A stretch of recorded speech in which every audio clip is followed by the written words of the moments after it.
শ্ৰদ্ধা ৰাইজ, গোৱালপাৰা জিলা যোৱা 5টা বছৰত হাছিলা বিলকে আদি কৰি বহুত জায়গাত এভিকশন হল। আজি গোৱালপাৰা জিলা আমাৰ কাৰণে আগতকৈ বহুত নিৰাপদ হল। এতিয়া আমি গোৱালপাৰাত ডেভেলপমেন্ট কৰিব লাগিব আৰু কাম কৰিব লাগিব। সেইকাৰণে আজি মই গোৱালপাৰা জিলাক 3টা নতুন উপহাৰ দিম। বিজেপিৰ চৰকাৰ হলে গোৱালপাৰা জিলাত আমি এখন মেডিকেল কলেজ কৰিম, গোৱালপাৰা জিলাত এখন আমি ইঞ্জিনিয়াৰিং কলেজ কৰিম আৰু গোৱালপাৰা জিলাত আমি এখন নতুন বিশ্ববিদ্যালয় স্থাপন কৰিম। কি কৰিম? এখন মেডিকেল, এখন ইঞ্জিনিয়াৰিং আৰু এখন বিশ্ববিদ্যালয়। দুধনৈ পশ্চিম গোৱালপাৰা ভগাই ললে হল আমি 3টাকৈ ডাঙৰ অনুষ্ঠান গোৱালপাৰা জিলাত। গোৱালপাৰাত MLA আছিল ৰচিদ মণ্ডল, আমাৰ মানুহ MLA নাছিলে। এইবাৰ পশ্চিমত পবিত্ৰ দুধনৈ টংকেশ্বৰ ৰাভা আমাৰ মানুহ এইবাৰ জিকিব। ডিলিমিটেশ্যন হৈ গল। নৰেন্দ্ৰ মোদী ডাঙৰীয়াক ধন্যবাদ জনাইছো। এতিয়া পশ্চিম গোৱালপাৰা আৰু দুধনৈ আমাৰ ভাৰতীয় মানুহৰ দপদপনি, ভাৰতীয় মানুহৰ দপদপনি। বাংলাদেশী মিয়া আৰু ইয়াত জিকিব নোৱাৰে, হয়নে নহয়? হয়নে নহয়? আৰু বাংলাদেশী মিয়াৰ সমৰ্থনলৈ জিকিব নোৱাৰে।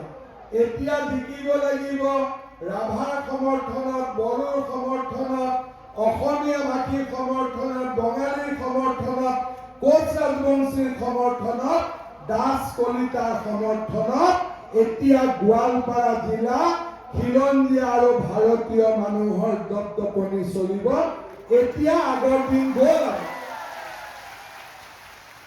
কংগ্ৰেছ থাকিলে ইমান মাটিত গোৱালপাৰাত এভিকশন কৰিব পাৰিলেহেঁতেন নেকি? পাৰিলেহেঁতেন নেকি? মামাই কৰি দেখুৱালে নে নাই দেখুৱা? দেখুৱালে। এতিয়াতো অকণমান ইলেকশ্যনৰ পিছত বাংলাদেশী মিয়াৰ হাতত 1 ইঞ্চিও মাটি থাকিব নিদিওঁ। যিমান মাটি বেদখল কৰি আছে চবৰ পৰা যাব লাগিব। যোৱাবাৰ মই বাংলাদেশী মিয়াৰ ভৰি আৰু হাত ভাঙিলো ৰাজনৈতিকভাৱে। এইবাৰ বাংলাদেশী মিয়াৰ মেৰুদণ্ডডালো ভাঙি ঠিক কৰি কৰিব লাগিব নে নালাগিব? লাগিব নে নালাগিব? গোৱালপাৰা আমাৰ জিলা আছিল, আমাৰ জিলা আছে আৰু আমাৰ জিলা থাকিব। এতিয়া আমি নতুন এখন আইন আনিছো। ডিচিৰ ওচৰত কোনোবা অচিনাক্ত লোক আহিলে ডিচিক আপোনালোকে কমপ্লেইন দিব, আমি কমপ্লেইন দিম। ডিচিয়ে কাগজ পত্ৰ চাই 24 ঘণ্টাৰ ভিতৰত তাক বাংলাদেশত পঠাই দিব পাৰিব। আমি নতুন আইন আনিছো। এই আইনখন এইবাৰ আমি বলবৎ কৰিম, কাৰ্যকৰী কৰিম। আমাৰ ফৰেষ্টৰ মাটিত ট্ৰাইবেল লোক থাকিব, ইণ্ডিজেনাছ লোক থাকিব, চৰকাৰৰ মাটিত ভাৰতীয় লোকসকল থাকিব। কিন্তু চৰকাৰী মাটিত আমি আৰু বাংলাদেশী মিয়াক থাকিব নিদিওঁ। আৰু এটা, এই বাংলাদেশী মিয়াবিলাকে মাজে মাজে আমাৰ ছোৱালীবিলাককো ফুচুলাব যত্ন কৰে, হয়নে নহয়? কৰে নে নকৰে? এইবাৰ কোনোবাই যদি লাভ জেহাদ কৰে চিধা 7 বছৰৰ কাৰণে জেল। তেনেকুৱা আমি আইন আনি আছো। ভাল হ'ব নে বেয়া হ'ব? ভাল হ'ব নে বেয়া হ'ব?